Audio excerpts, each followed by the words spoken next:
In 1066, William the Conqueror invades England. He owned Normandy in northern France, and he brings this great big fleet over to take over what is a rich and industrious land. When he dies in 1087, he splits his land in two parts, England and Normandy, between his two sons. So one son, William Rufus, becomes William II of England, and his other son, Robert, becomes the Duke of Normandy. And then there's one son left over called Henry, who's got nothing. He's landless. And so they all start to plot against each other because they want all of the land. William II now, William of England, allies with his brother to try and take back Normandy from his other brother. It's very cutthroat, like Game of Thrones.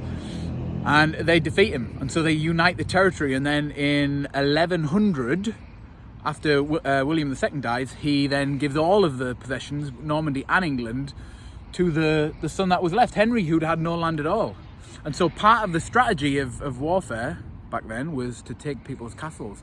And when Henry took over the throne of England and Normandy, he didn't feel very secure because he'd had nothing, and then his brother had lost land, and it was all a case of, I could lose this land at any second. And so he builds castles across the country, and here in Bedford, the ford on the River Bed, this mound that run right now, Motte, would have been a Motte and Bailey castle. So it was built by Henry I of England, who became king in 1100.